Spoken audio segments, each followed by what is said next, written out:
Hey guys, I want to go ahead and talk about some of these systems of equations, and specifically these infinite solutions and no solutions.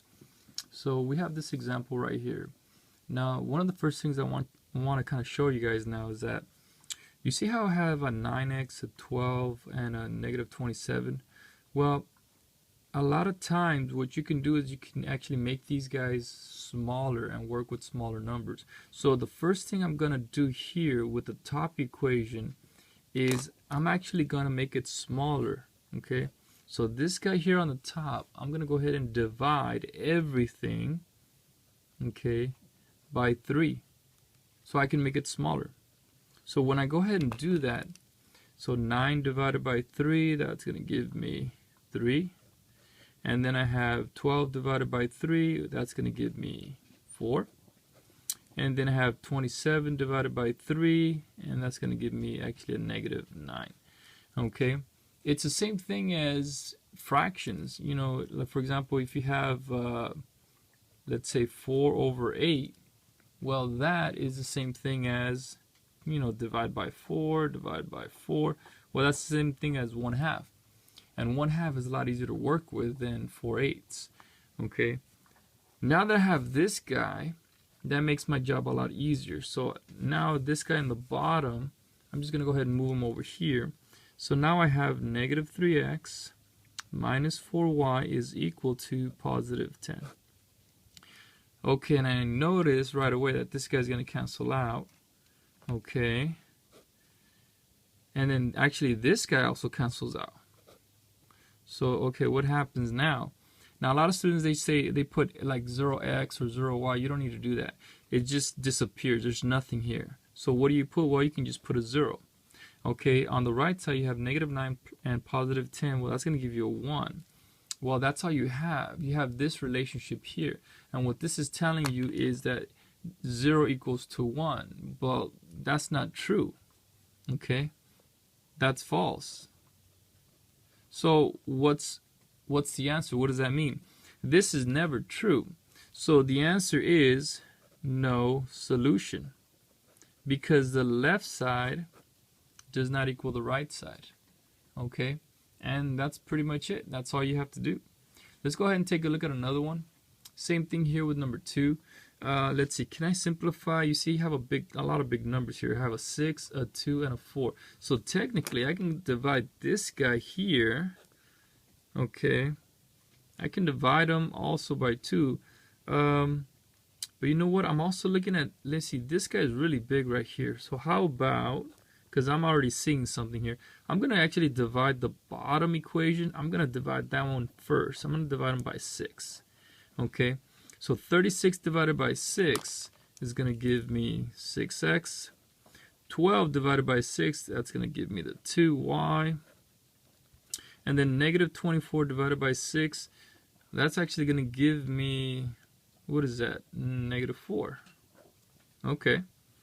Now on this guy here, I notice they're actually kind of like the same, huh? Look at negative 6x. I'm just going to leave that one exactly the same. Negative 2y equals positive 4. Okay, so let's see what happens here. Same thing, huh? This guy cancels out, this guy cancels out, and even this guy cancels out. So over here you have a 0, and then over here you have a 0 as well. Well, what does that mean? Well, does 0 equal 0? Yes. Actually, it does. So when the left side equals the right side, it could be 0 equals 0, or 3 equals 3, or 4 equals 4. Whatever that case, when the left equals the right, we have what we call infinite many solutions. Okay?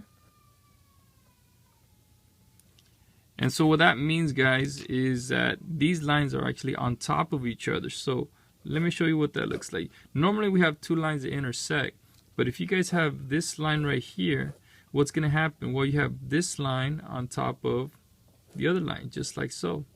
Okay, and that's what it means. You have the two lines on top of each other.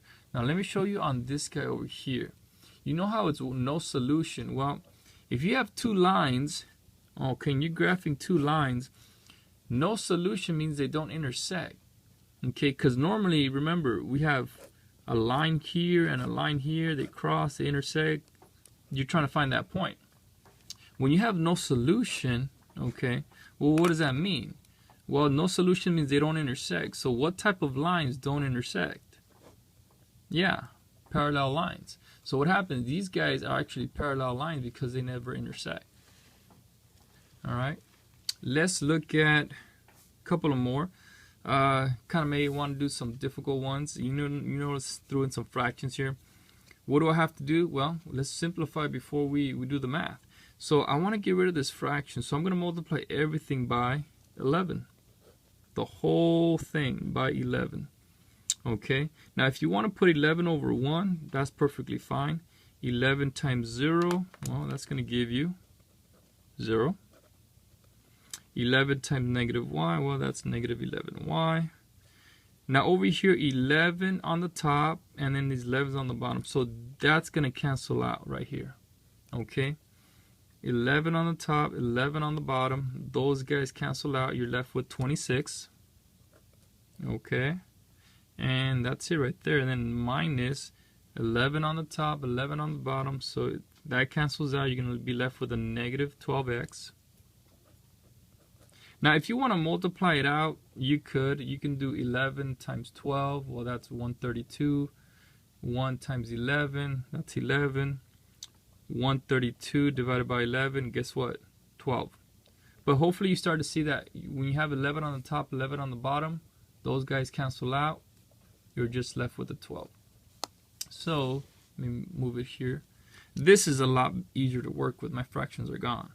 Okay, we're going to do the same thing on the bottom equation. We're going to multiply this whole thing by what? By 3. I want to get rid of that 3 right there.